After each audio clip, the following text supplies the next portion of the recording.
Amado irmão, amada irmã, amada igreja, boa tarde nesta quinta-feira, dia 15 de novembro de 2018, em nome santo do Senhor Jesus Cristo.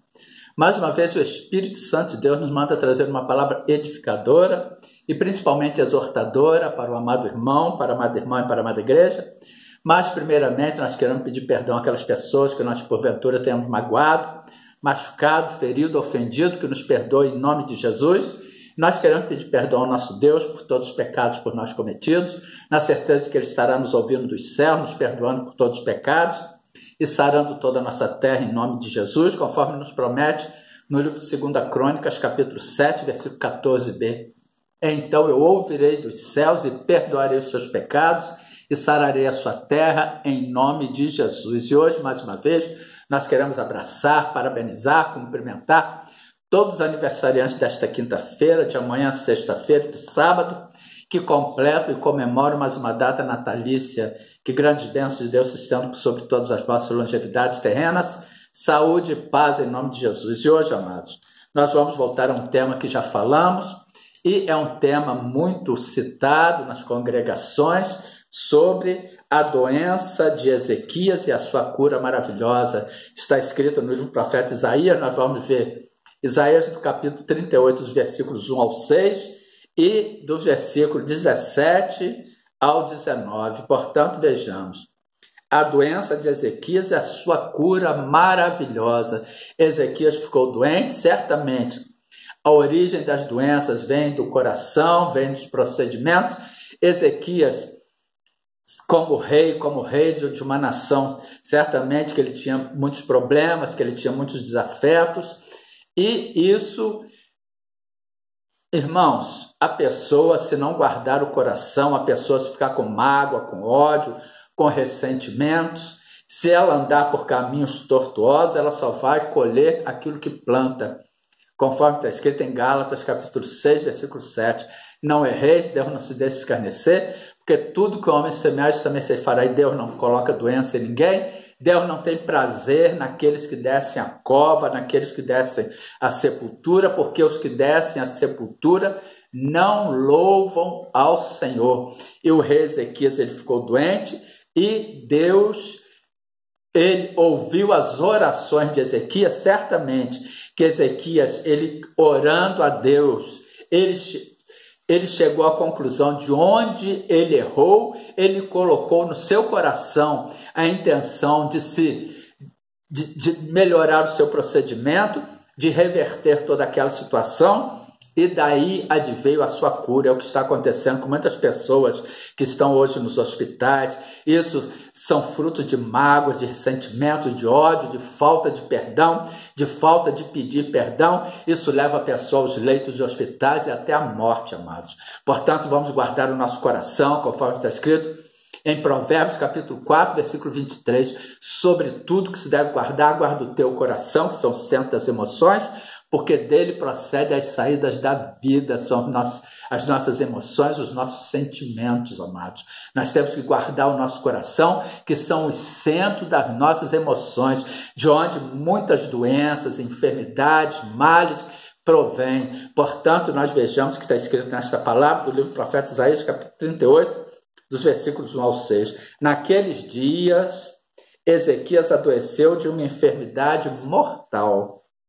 E veio a ele Isaías, filho de Amós, profeta, e lhe disse: assim diz o Senhor, põe em ordem a tua casa, porque morrerás e não viverás. Portanto, Deus deu a oportunidade a Ezequias de saber que ele estava numa situação irreversível aos olhos do homem. E glórias a Deus, aquelas pessoas que se encontram no leito de hospital e que têm oportunidade de ouvir a voz de Deus, que têm oportunidade de ser alertadas por Deus através da sua palavra, para ela colocar a sua casa em ordem, ou seja, para ela, a casa somos nós, amados.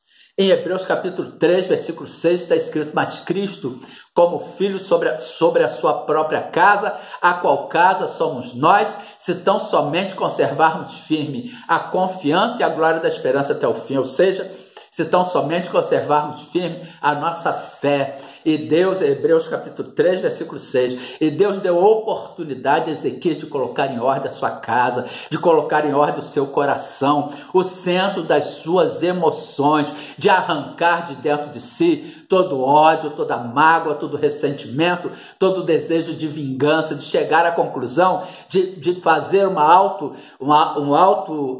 autoanálise, de ver onde ele tinha errado, onde ele tinha falhado, qual era a origem daquele mal que o estava levando à morte. Portanto, o profeta veio assim, diz o Senhor: põe em ordem a tua casa, porque morrerás e não viverás. E muitas pessoas que estão nos hospitais, elas têm que colocar em ordem a sua casa, pois também está escrito em 1 Coríntios capítulo 6, versículo 19, ou não sabeis que o vosso corpo é templo do Espírito Santo, que habita em vós, proveniente de Deus, e que não sois de vós mesmos? Portanto, põe em ordem a sua casa, põe em ordem, é isso que Deus está te dizendo, você que está enfermo, você que se encontra no leito de hospital, porque se você levar adiante esta mágoa, esse ressentimento, morrerá, não viverá. A morte primeiro é a morte espiritual, e como consequência da morte espiritual, pode vir a morte física. As pessoas que estão nos leitos de hospitais, elas estão doentes espiritualmente, elas estão correndo risco de morrer espiritualmente. Romanos capítulo 6, versículo 23, porque o salário do pecado é a morte, mas o dom gratuito de Deus é a vida eterna por Cristo Jesus, nosso Senhor. Portanto, põe em ordem a sua casa, arranca de ti tudo aquilo que não provém de Deus, toda mágoa, todo ressentimento, todo pecado, todo erro, e certamente viverá. Porque olha a oração de Ezequias. Então virou Ezequias o seu rosto para a parede e orou ao Senhor. Ou seja, Ezequias, ele não se desesperou naquele momento, ele virou o seu rosto para a parede, ele não olhou para as circunstâncias, ele não olhou para o que estava ao seu redor, não, foi ele e Deus. Ele se desligou de tudo, virou o seu rosto para a parede e orou ao Senhor e disse: ó Senhor, lembra-te, peço, de que andei diante de ti em verdade. Ou seja, ele usou Isaías capítulo 43, versículo 26. Procura lembrar-me, entremos em juízo juntamente, apresenta as tuas razões para que te possas justificar, para que te possas inocentar. Ezequias, ele entrou diante do tribunal de Deus para lembrar os direitos que Deus tinha dado a ele na palavra. Ele procurou lembrar a Deus, ele procurou entrar em juízo juntamente com Deus, juntamente com o Senhor Jesus Cristo, que é a palavra de Deus, apresentando as suas razões na palavra para que eu pudesse justificar, para que eu pudesse inocentar. Portanto, vejamos, e disse: ah, Senhor, lembra-te, peço, de que andei diante de ti em verdade e com o coração perfeito, e fiz o que era reto aos teus olhos.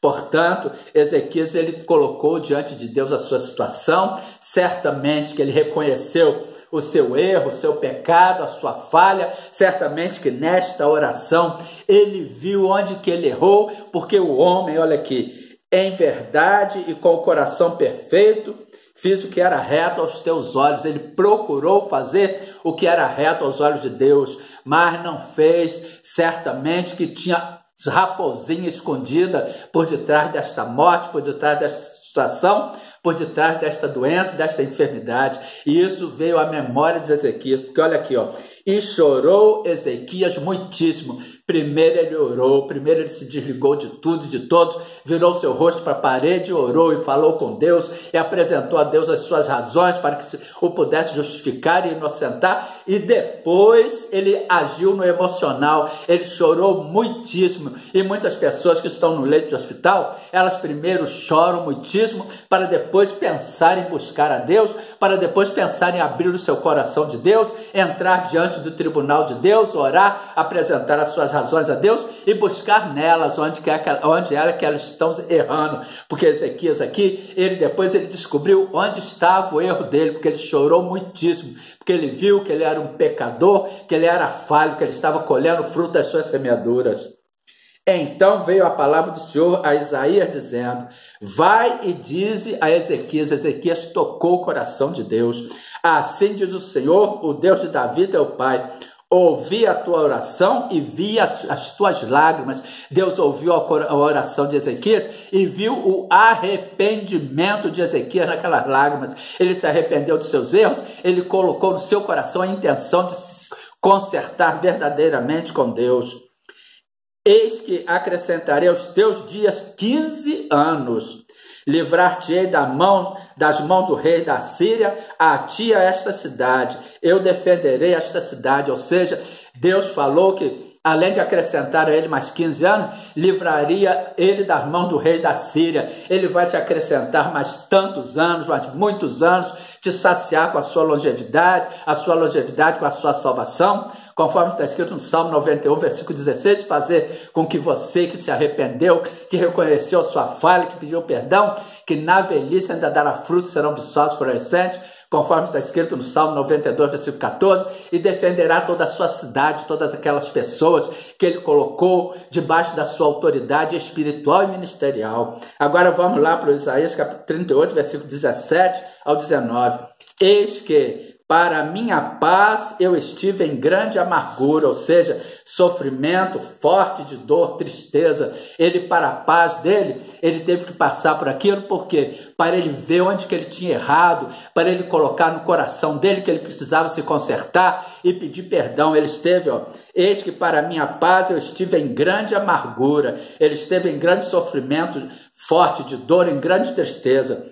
Tu, porém, tão amorosamente abraçaste a minha alma, que não caiu na cova da corrupção, porque lançastes para trás das tuas costas todos os meus pecados. Hebreus 8, 12. Porque serei misericordioso para com as tuas iniquidades, e dos teus pecados e de tuas prevaricações não me lembrarei mais. E aqui ele reconhece, abraçaste a minha alma, que não caiu na cova da corrupção, porque lançaste para trás das tuas costas todos os meus pecados. Ele reconheceu os seus pecados, porque não pode louvar-te a sepultura, nem a morte glorificar-te, nem esperarão em tua verdade os que descem a cova. Os vivos, estes te louvarão, como eu hoje faço, o Pai aos filhos, fará notória a tua verdade. Portanto, Ezequias viu e que Deus, que quem desce a cova não louva ao Senhor, que ele, a partir daquele momento, ele iria viver aqueles 15 anos para louvar ao Senhor. E quem desce a sepultura não louva ao Senhor, nem a morte, porque não pode louvar-te a sepultura, nem a morte glorificar-te, nem esperarão em sua verdade que desce a cova. Os vivos, estes te louvarão, como eu hoje faço, o Pai aos filhos fará notória a sua verdade. Que fica esta palavra de exortação para a amada igreja. Oremos. Senhor nosso Deus e Pai, muito obrigado por esta palavra edificadora e exortadora que o Senhor tem trazido à sua amada igreja. Continue a falar nas nossas mentes, aos nossos ouvidos, nos nossos corações. Guarda-nos com a sua destra fiel, com a destra da sua justiça, e livra-nos de todo mal, em nome de Jesus. Amém. Glória a Deus. Nós extrapolamos o tempo. Eu não sei se eu vou conseguir postar esse vídeo.